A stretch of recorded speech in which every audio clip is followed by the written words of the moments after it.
we need green energy and we need it now. So we took matters into our own hands and we built ourselves a wind turbine.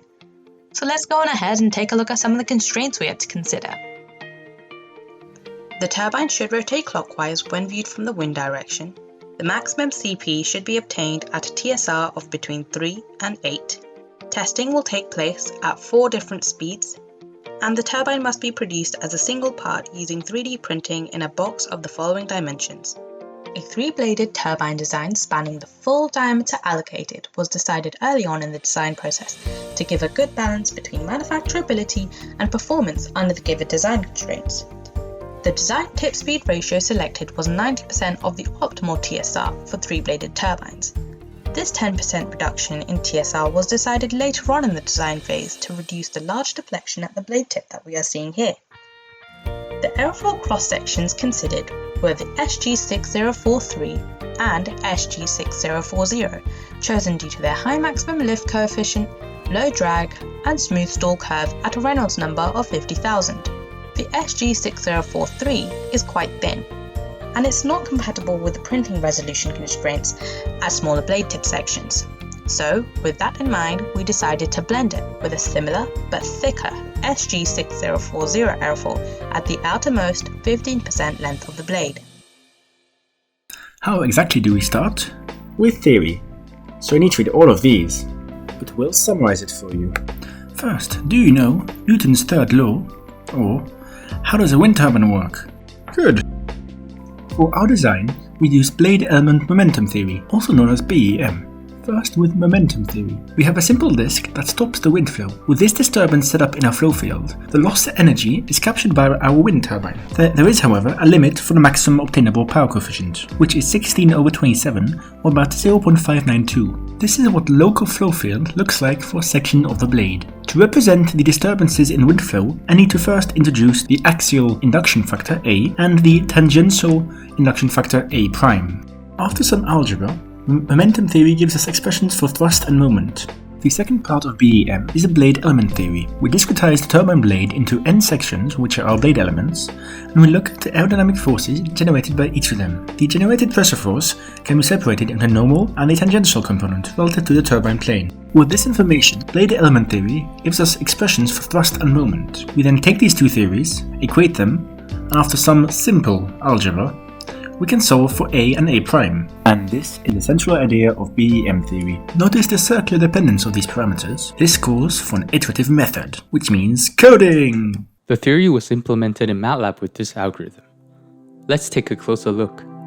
After providing basic geometry, design constraints, and aerodynamic data, the code will first discretize the turbine blade and generate optimal pitch distribution based on Schmidt's formula. However, the generated optimal chord distribution is a weighted average of 2 different methods. It is based on Schmidt's and an iterative method that takes into account of correction factors.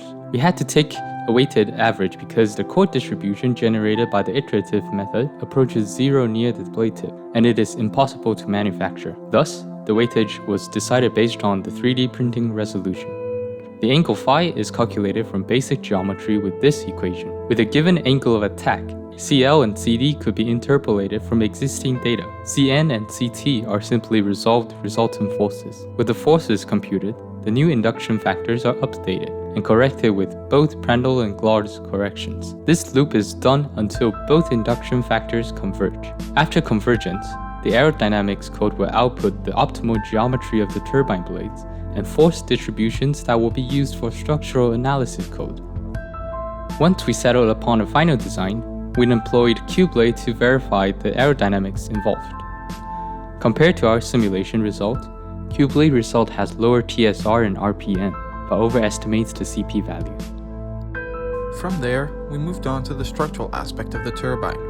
We used the output from the aerodynamics code as the input to the structural analysis code. Simple engineering bending theory allowed us to analyze the structural integrity of the different iterations of blade geometry as we went along, and ensure that the critical loading of ABS plastic was not reached, and avoid an unplanned rapid disassembly of the turbine.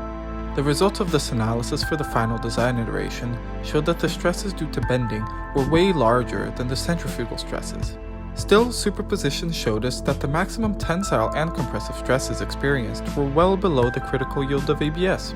The deflection at the blade tip was found to be under 4mm for the dual airfoil design, which is good because then there is no excessive deformation that could affect the predicted aerodynamics. We verified our results using finite element analysis, which gave us roughly 3 times the tip deflection obtained in our code. This is due to Fusion uniformly distributing the load normally onto the surface, rather than applying the correct load distribution along the blade, which as you can see, is in fact not uniform at all. But this still gave us an upper boundary for maximum deflection, which confirmed that we were along the right path. Based on our research, the choice of nose cone shape does not affect performance significantly under our testing conditions. Thus, the nose cone design was driven mostly by structural considerations. A hack series nose cone placed on top of a cylindrical base was chosen to reduce structural loading and stress concentrations at the root of the turbine blades. The hinge mechanism, inspired by our trusty lunchboxes, enabled us to fold our blades to meet the 3D printing constraints while making use of the full diameter allowed. This section made for a fun week of CAD. For the creative aspect of the project, we decided to use dimples on the turbine blades. The size and placement on the blades were found on a research paper in which dimples were used on a gas turbine. Dimples improve the efficiency of the blades by reducing the loss of total pressure. This happens by the dimples reducing the separation occurring by holding a layer of turbulent air around them. Now let's turn our designs into reality. We started from the central hub. A cylindrical block of aluminum alloy was placed in a CNC lathe machine to cut out the desired outer diameter and drilled the center hole. Then it was placed inside a CNC vertical mill to cut out the hexagonal shape and to drill out the positioning hole. The hub was separated from its holder with another lathe, and a keyhole was created with a hydraulic press. The turbine was 3D printed with ABS plastic.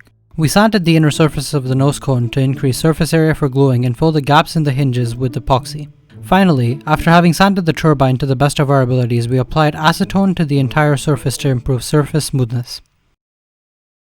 Unfortunately, due to COVID-19, we were unable to test our wind turbine in the wind tunnel, but we got some special results. We're just kidding. Here's some predicted results for 12 meters per second. With that in mind, we would suggest the following improvements to our design process. Throughout the design process, it is estimated that around 6 different programs were used to formulate a design, simulate its performance, and generate a CAD model. In future collaborations, it would be better to choose a single, overarching, multifunctional software, such as the Fusion 360 suite, in combination with MATLAB. There are some limitations to our simulation code, and some analysis functionalities that could have improved our design. The aerodynamics optimization and steady-state loading analysis did not consider potential issues such as aeroelastic flutter and other dynamical responses, vortex shedding and vortex ring state, induced radial flow, which is neglected by BEM. In addition, the structural analysis part of our simulation did not consider transient loading, torsion, and bending of asymmetrical sections. But due to the safety margins we had in place, it is unlikely these would pose a significant issue. Whilst manufacturing our wind turbine, it was pointed out to us that we had committed a design flaw typical to those not yet experienced with 3D printing methods. In wanting to minimize the trailing edge drag, we CAD'd a surface that was too thin for the printers to produce accurately. One of our blades therefore suffered from slight delamination of the layers at the trailing edge. For future efforts, the CAD model should incorporate a slight excess layer of material that would be sanded off post-printing in order to increase the print quality of the model. We noticed after printing that there was a small crack along one of the hinges. Since the walls were thin, the crack propagated during an incident while drying.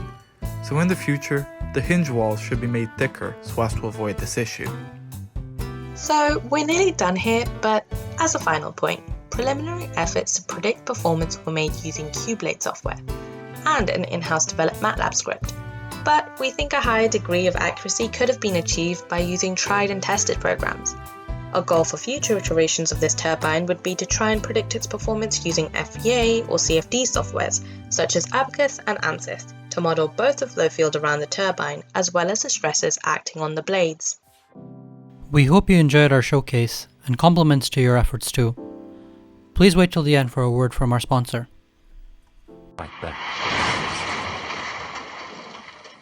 This is one way to die. Another is to vote Zoom. Don't commit suicide. Don't be foolish. vote ZANU-PF and leave.